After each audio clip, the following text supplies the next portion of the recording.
ভেন্ডি বা ঢ্যাঁড়স তোমরা যেটাই বলে থাকো, আমরা কিন্তু ভেন্ডিই বলি। তো ভেন্ডিগুলোকে আমি ভালো করে বোটা আর পেছনের অংশটা কেটে বাদ দিয়ে দিয়েছি, আর পরিষ্কার জলে বেশ কয়েকবার ধুয়ে নিয়েছি। তোমরা তো জানো ভেন্ডির থেকে কিন্তু প্রচণ্ড লালা বের হয়।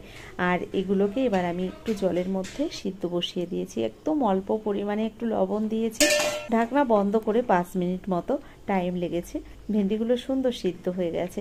এবার জলটাকে ঝরিয়ে নিতে হবে, আর কিছুক্ষণ ঠান্ডা করে তারপরে আবার তোমাদের সামনে ফিরে আসছি।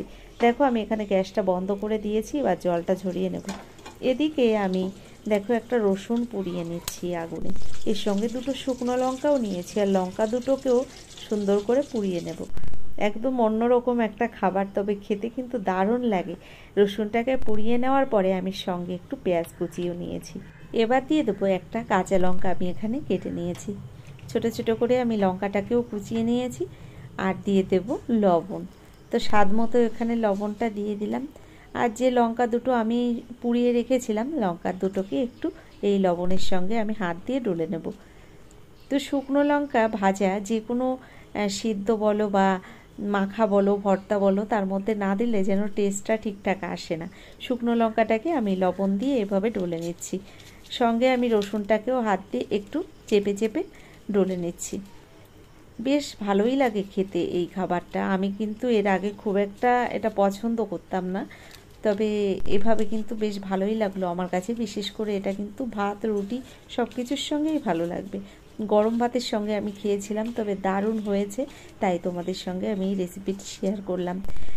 এটা কোনো রেসিপি নয়, একটা ভর্তা জাস্ট আমি বানিয়েছিলাম, সেটাই তোমাদের সঙ্গে শেয়ার করছি। পরিমাণ মতো এবার সর্ষের তেল দিয়ে দিলাম। পরিমাণ বলতে আমি বেশ কিছুটা সর্ষের তেল এখানে দিয়েছিলাম।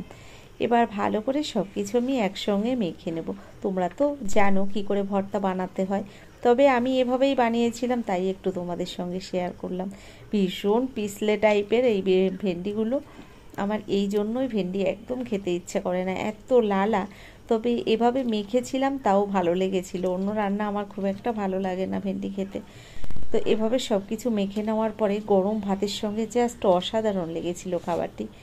তোমরাও একবার এভাবে বাড়িতে বানিয়ে দেখো, ভালো লাগলে অবশ্যই আমাকে কমেন্ট করে জানিও কেমন লাগলো তোমাদের। ধন্যবাদ এতক্ষণ ধরে আমার এই ছোট্ট ভিডিওটা দেখার জন্য, অসংখ্য ধন্যবাদ। ভালো থেকো সবাই, পরে আবার